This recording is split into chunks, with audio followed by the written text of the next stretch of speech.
My name is Mia, and I just turned 18. It's supposed to be a milestone year, the age where you finally feel like you're stepping into adulthood. Yet, as I sat in the bustling local cafe where I work, I couldn't shake the sinking feeling in my stomach. Just a few days ago, I had marked my birthday in the calendar with excitement, imagining the party my mom promised me. But instead, it turned into a disaster because of Lily, my younger sister. Lily, a typical teenager, always grabs the spotlight with her dramatic meltdowns.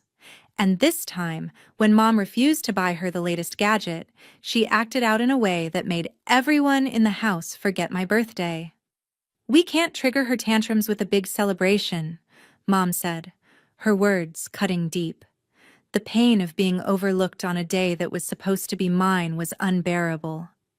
I had spent years resenting the constant comparisons, the way every little thing in our family seemed to revolve around Lily's whims. As I served lattes and pastries to customers, I could feel the weight of my frustration pulling me down. I stood there, a mere shadow behind the counter, invisible to everyone, including my own family. I knew something had to change, but what? With every birthday candle that I wouldn't get to blow out, it felt more and more like I was living someone else's life. Suddenly, a spark ignited within me. Maybe I could finally break free from the cycle of being forgotten, the cycle of living in someone else's narrative. I began to contemplate my next moves, the places I could go, the life I could create away from home, away from Lily's chaos. I'll tell you what happened after that pivotal moment. But first, if you're enjoying this story, make sure you subscribe for more dramatic tales like mine. The next day, I woke up with a heavy heart. It was supposed to be my birthday, a day I had spent weeks thinking about, only to be met with the harsh reality that my family was not celebrating me. I stared at the ceiling, feeling like a ghost in my own home. Mom had planned a huge family dinner, but ever since Lily's outburst, everything changed. When I came down for breakfast, the atmosphere was thick with tension. Lily was sulking at the kitchen table, tossing her hair over her shoulder as if the world revolved around her misery. Mom was hovering nearby, trying to comfort her. "I'm really sorry, sweetheart," I heard her say, "but I can't risk upsetting her." That sentence cut deeper than a knife. I watched as Mom prepared pancakes with a smile, her eyes flicking nervously towards Lily, who looked like she was ready to explode at any moment. It was as if my own birthday was of no importance compared to Lily's fragile emotions. "Mom, what about my cake?" I finally squeezed out, trying to draw attention to myself for once.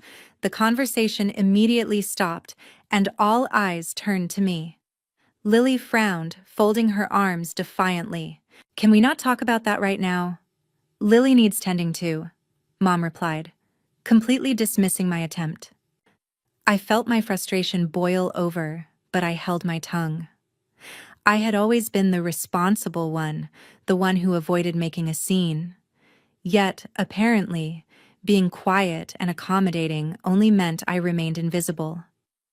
I forced a smile and finished my breakfast, pretending it didn't hurt. That afternoon, I decided to go for a walk to clear my head. I ended up at the cafe, pouring my heart into the steaming cups of coffee I prepared for the customers. With every drink, I tried to forget the sting of disappointment lingering from breakfast. But the truth kept gnawing at me. I felt utterly insignificant on what should have been a day of celebration.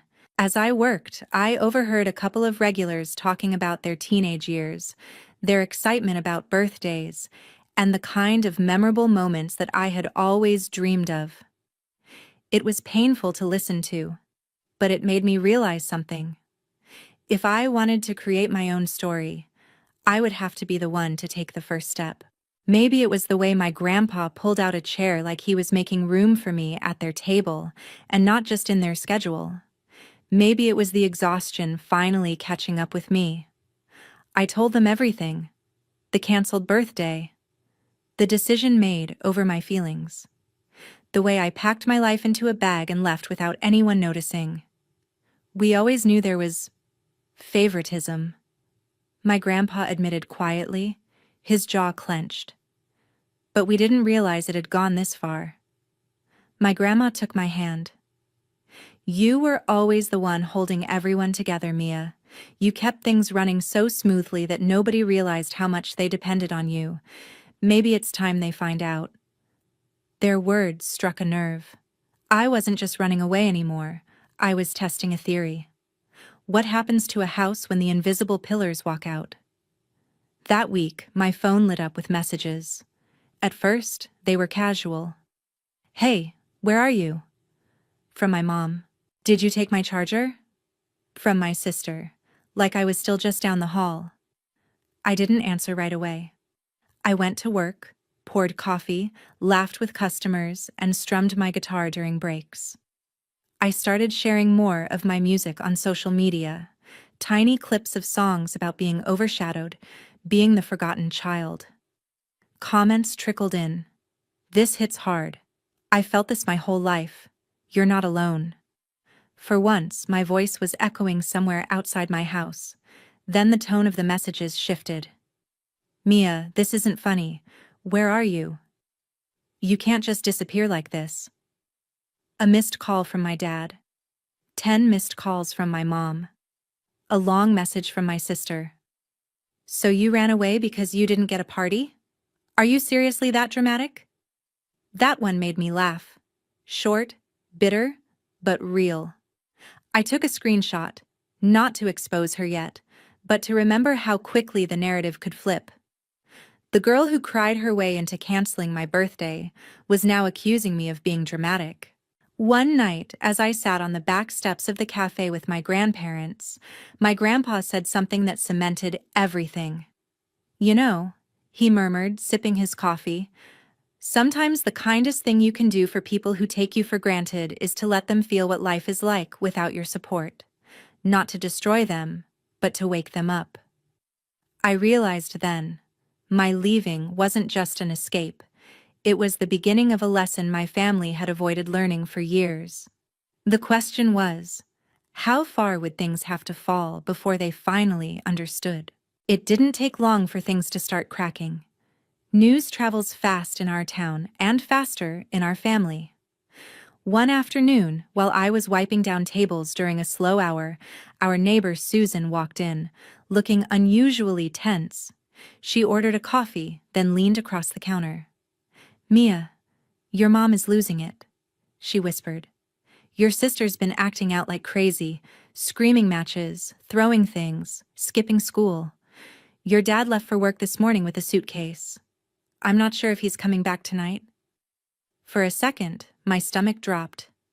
Not because I was surprised, but because it confirmed exactly what I'd suspected. I had been the quiet glue holding things together. Remove the glue, and everything starts sliding out of place. I'm fine, I told Susan when she probed if I was okay. I just needed some space. She sighed. I get it. Honestly, maybe this is what they needed. Your mom's starting to realize how much you did around that house. She told me she didn't even know where half the important documents are because you always handled them. That stung and satisfied me at the same time. Part of me wanted to rush home, fix everything, tuck the chaos back into neat little boxes so no one had to suffer. Another part of me, the part that remembered being told my birthday didn't matter, sat back and thought, no, let them sit in it. Let them see. That night, my phone blew up. Mia, this has gone too far. Your sister is spiraling and your dad and I are arguing nonstop. We need you home, my mom wrote. Not, we miss you. Not, we're sorry. Not even, how are you? Just, we need you. Like I was a tool they'd misplaced. I typed 3 different responses and deleted them all. Finally, I wrote, I'm safe. I'm working. I needed to leave because I wasn't being treated like a person with feelings. I'm not coming back to fix things. I pressed send and immediately turned my phone over, heart hammering. When I checked again, there were paragraphs of replies, accusations, guilt trips, attempts to twist the story. You're abandoning your family. We've done everything for you. Your sister is fragile. She can't handle this. But then, quietly, another message came in. It was from my dad. Mia, I'm sorry. I didn't see it. I should have. I stared at that text for a long time. Maybe he meant it. Maybe he was just scared.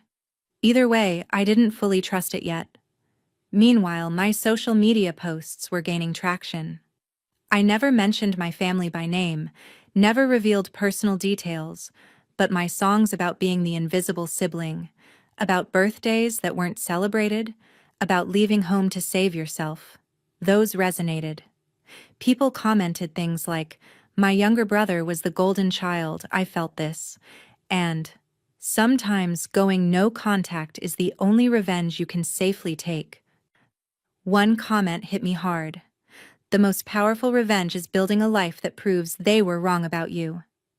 Revenge. I hadn't used that word out loud yet, but it was starting to feel accurate. I wasn't breaking windows or exposing secrets to the world. I was letting the truth breathe. I showed my grandparents some of the comments one evening. My grandma squeezed my shoulder. "They're seeing you, Mia," she said softly. "Even if your own family took too long." My grandpa, though, had a different angle. "You know this won't end with texts," he warned. "Eventually, they're going to push for a big conversation. They won't let this go quietly. Are you ready for that?" I wasn't. Not fully. But I knew running forever wasn't an option either. If I wanted real change, if I wanted real revenge, the kind that forces people to face themselves, I'd have to walk back into that house one day. Not as the girl they could guilt into silence, but as the woman who could look them in the eye and say, "I know exactly what you did, and I'm not playing that role anymore." The question was, when that moment came, would I let them apologize? Or would I finally make them feel the full weight of what they'd done? The breaking point came on a rainy evening, the kind where the sky looks like it's carrying everyone's secrets. I was closing the cafe when my phone rang again. This time, it wasn't my mom or my sister. It was my grandpa. "Mia," he said, his voice unusually serious.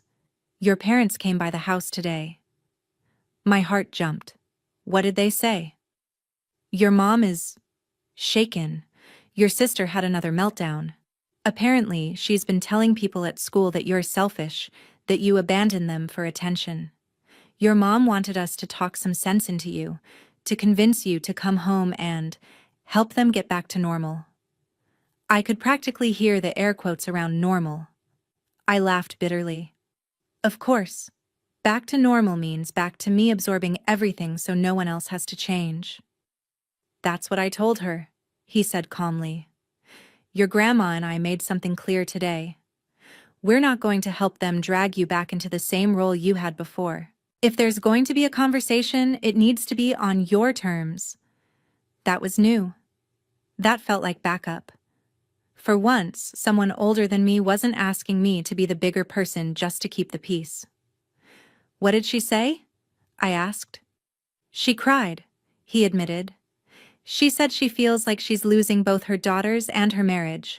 Your dad didn't say much, but before they left, your mom asked us to at least try to arrange a meeting. She wants to talk.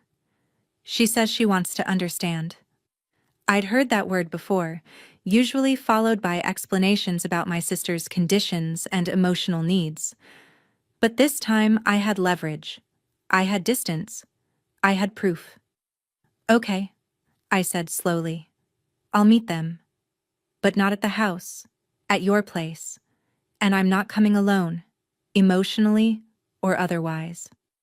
Over the next few days I prepared, not like a scared kid waiting for a scolding, but like someone building a case.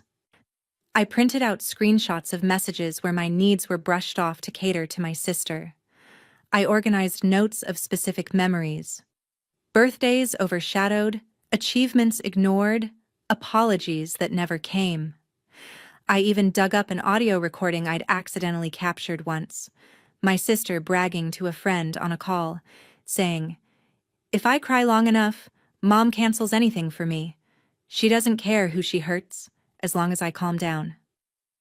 The anger that had simmered in me for years sharpened into something clear and cold. This wasn't just about feelings. This was about patterns of manipulation that everyone had excused in the name of keeping peace. And I was done being the sacrificial lamb for that peace. I played the recording for my grandparents in their living room. My grandma covered her mouth, tears welling in her eyes. "We failed you," she whispered. "We should have stepped in sooner." "You're stepping in now," I said. "That's what matters." My grandpa's eyes hardened with resolve. "When they come, we will not let them talk over you, Mia. You will say what you need to say, and they will listen." Part of me was terrified. Confrontations in my family rarely ended well. They usually dissolved into tears, my mom's, my sister's, and a quiet expectation that I would comfort them, even if they were the ones who hurt me. But this time, I had a different plan. I wasn't coming to soothe anyone. I was coming to deliver truth. On the day of the meeting, I got ready like I was going to war, not with armor, but with clarity. I wore something simple but confident, pulled my hair back, and looked at myself in the mirror. For the first time, I saw someone who wasn't begging to be chosen. I saw someone who had already chosen herself. Before I left the cafe, Greg stopped me by the door. He'd noticed the change in me over the weeks, and knew something big was coming. "You sure you want to do this?" he asked. "I have to," I replied. "They've been writing my story for 18 years. It's time I take the pen back." He nodded. "Just remember, revenge doesn't always mean hurting them. Sometimes it means refusing to let them hurt you the same way ever again." I smiled faintly. "Trust me, I've thought this through." On the walk to my grandparents' house, my mind replayed everything. The canceled party, the quiet exit, the sleepless nights in the cafe storage room, the messages, the rumors my sister had spread, the support from strangers online who saw me more clearly than my own family did. By the time I reached the front door, I wasn't shaking anymore. I was ready. My grandparents opened the door and hugged me tightly. Inside, I could hear muffled voices, my mom's familiar pitch, my dad's low murmur, my sister's whining tone. They were all here. The stage was set. The only thing left was to walk in and decide. Would I let them rewrite what happened, or would I finally make them face the story exactly as it was? When I stepped into my grandparents' living room, every pair of eyes turned to me. My mom looked exhausted, her makeup smudged, hands twisting in her lap. My dad sat stiffly on the edge of the couch, staring at the floor. My sister lounged back, arms crossed, giving me a look that screamed, "Here comes the drama queen!" For a second, the old reflexes kicked in. I wanted to apologize just for existing in the middle of their tension, but then I felt my grandma's reassuring hand on my back, and my grandpa taking a firm seat beside me like a quiet shield. I took a deep breath. "So," I began, my voice steady, "you wanted to talk." My mom jumped in first. "Mia, we're worried about you. You ran away without telling anyone. Your sister is devastated. Your dad and I have been fighting nonstop. This isn't like you." There it was. The narrative where I was the one who had changed, who had caused the damage. I nodded slowly. "You're right. It isn't like me. It's not like the version of me you're used to, the one who swallows everything and pretends she's fine so no one else has to feel uncomfortable." My sister rolled her eyes. "Oh, come on. You left because of a party. You're being ridiculous." I turned to her calmly. "Do you really think this is about a party?" I asked. "Or is it easier for you to believe that than admit this has been happening for years?" Before she could snap back, my grandpa cleared his throat. "We're all here to listen today," he said firmly. "No one is going to talk over Mia, not this time. My mom opened her mouth, then closed it again. I pulled out the stack of printed screenshots from my bag and placed them on the coffee table. This isn't about one night, I said. It's about a pattern. Every time something was supposed to be about me, it became about her. Every time I needed support, I was told to understand, to be patient, to be the strong one. And every time she wanted something, the whole house revolved around her. I slid one of the printouts toward my mom. It was a screenshot of our birthday group chat. Her message: "We're canceling Mia's party. Your sister is too upset. We'll do something for Mia later." No, happy birthday. No, I'm sorry. Just logistics centered around my sister's feelings. My mom paled. I didn't mean, but you did. I cut in, not cruelly, just firmly. You meant exactly what you wrote. You've been meaning it for years. My dad finally spoke. We didn't realize you felt this. Invisible, he admitted. We thought you were independent, strong, less fragile. I laughed humorlessly. You confused silence with strength. You assumed that because I didn't explode, I wasn't breaking. Then I took out my phone and played the audio recording. My sister's voice filled the room. If I cry long enough, Mom cancels anything for me. She doesn't care who she hurts, as long as I calm down. My sister's face went white. You recorded me? She shrieked. That's so messed up. You know what's more messed up? I replied. The fact that you knew exactly what you were doing and kept doing it anyway. You weaponized your emotions and watched them cut into me, and nobody stopped you because they were too busy trying to keep you okay? My mom looked between us, horror dawning in her eyes. Is that true? She whispered to my sister. Did you use us like that? My sister sputtered. Everyone manipulates their parents. I was just... She looked around, realizing for the first time that no one was jumping in to rescue her. My dad's face crumpled with shame. My grandparents stared at her like they were seeing a stranger. For once, her tears didn't fix everything. I leaned forward. I didn't leave to punish you, I said slowly. I left because staying was killing me, because every time I tried to speak up, I was told to shut up in nicer words. Because when my 18th birthday, the one milestone that was supposed to be mine, got canceled to keep her calm, it finally clicked. I would never matter as long as I stayed in that house the way it was. My mom started crying. We were trying to keep the peace. She insisted weakly. We thought... You weren't keeping peace, I interrupted. You were keeping a pattern. Peace is when everyone's needs matter. What you built was a system where one person's comfort cost another person's existence. The room fell quiet. For once, my words didn't get swallowed by apologies or excuses. They just hung there, heavy and undeniable. So what now? My dad asked hoarsely. What do you want us to do? I looked at him, then at my mom, then finally at my sister, who was seething, embarrassed, and suddenly very, very small, without the usual protective shield around her. First, I said, you stop asking me to come home to fix the mess. I'm not your emotional janitor anymore.